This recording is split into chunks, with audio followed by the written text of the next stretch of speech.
AiToSeigiNoSenshi, a Sailor Moon podcast.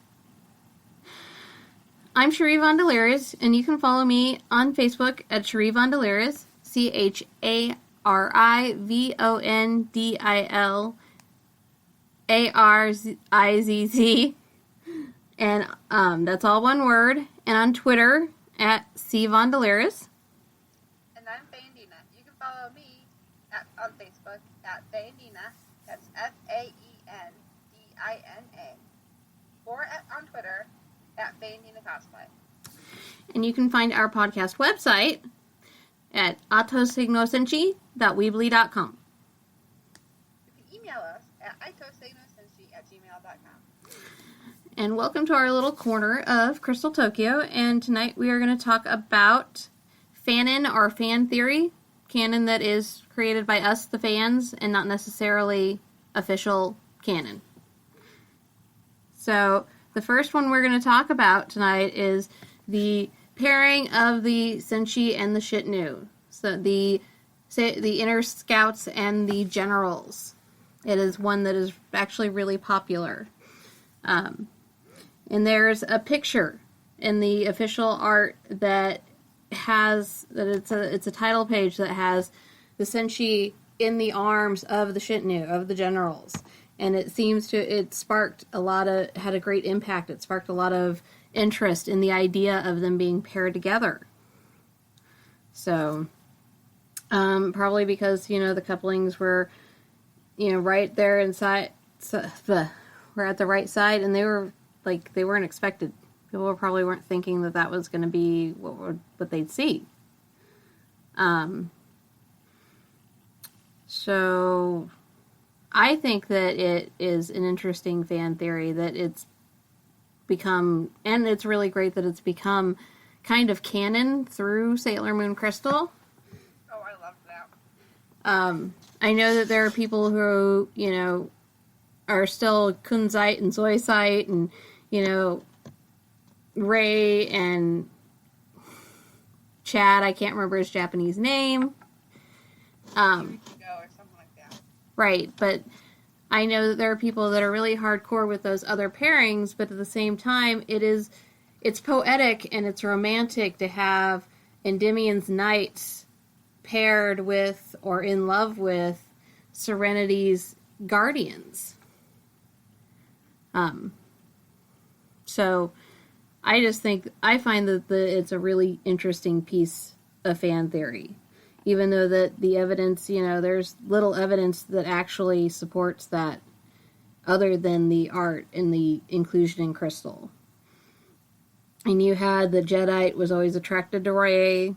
You had, some of that occurring, but you didn't have this piece where you had the flashbacks like you do in Crystal of them falling in love and being together, and those really epic visuals of how the Shitnu looked to the Senshi the first time they saw them.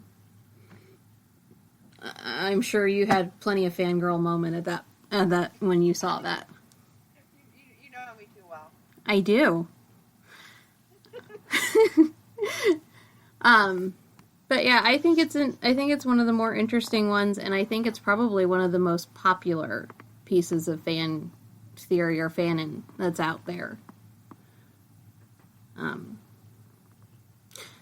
So what do you think? I love it. I mean, the other Senshi, they really don't get any major love interest, especially in the... Hold on. What? Back on. They didn't get any other real major love interests, especially in the manga. You do see not Zoisite, sorry. You do see Kunzite for a little bit in the Sailor V manga. Yeah. But.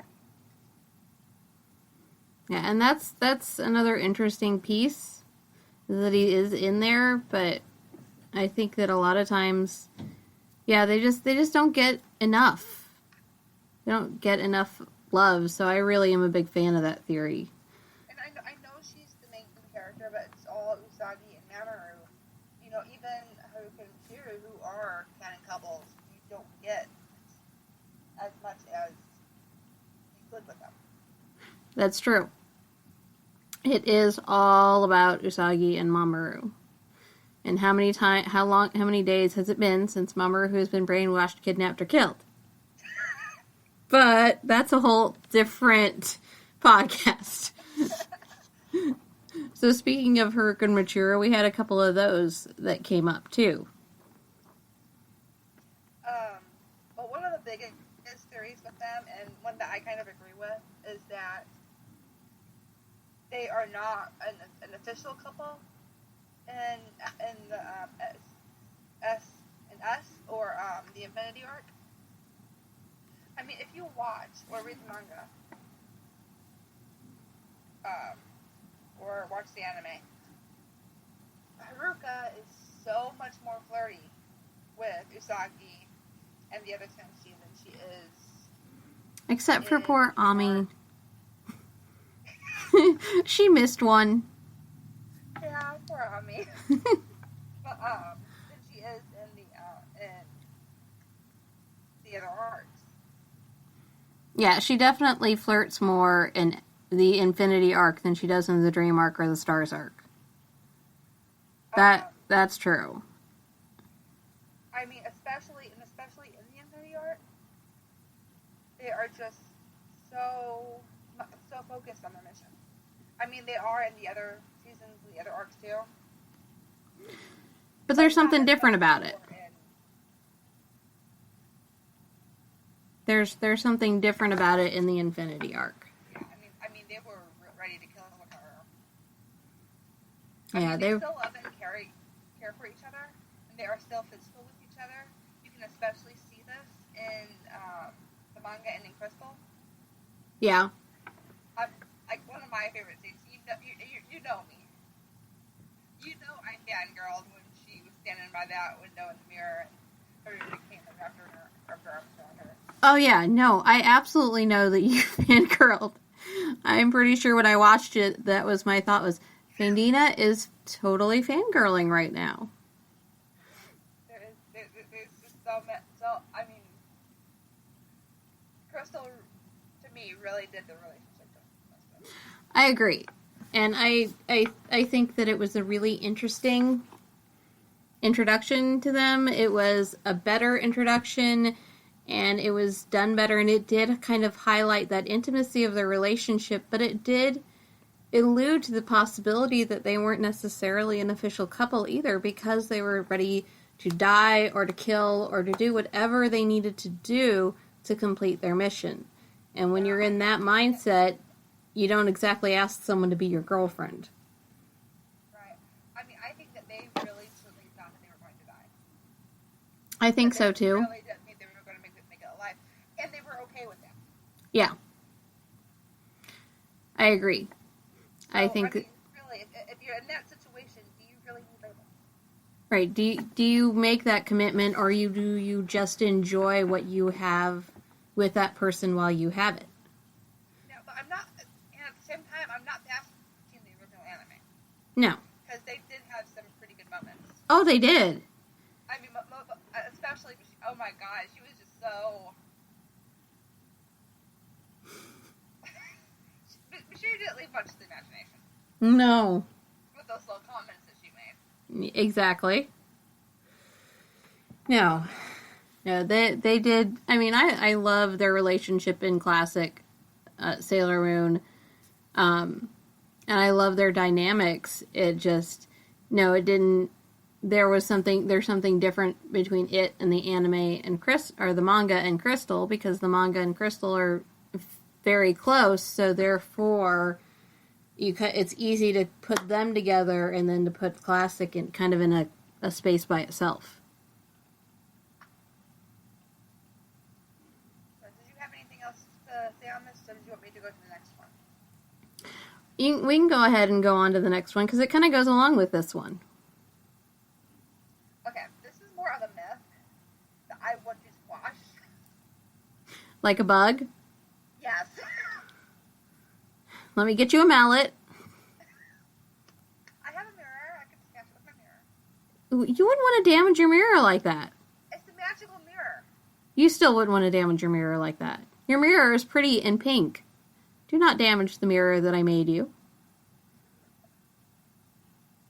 Anyway, the first time I heard this, I was in high school. And we had just gotten the internet. There weren't many official places to find Sailor Moon stuff unless you spoke Japanese. But I was stupid, and I went to the SOS site a lot. If you don't remember the SOS site, you're lucky. I remember the SOS site, and yeah, I went there too, but I started reading it and went, okay, now I have to pick apart what about this makes sense and what doesn't, because this does not add up. I think it might have taken a year for me. But anyway, and this is the only place that I really saw anything major about it, and anytime it's ever been referenced, I've seen it, that wasn't fan fiction, that I stopped reading right away.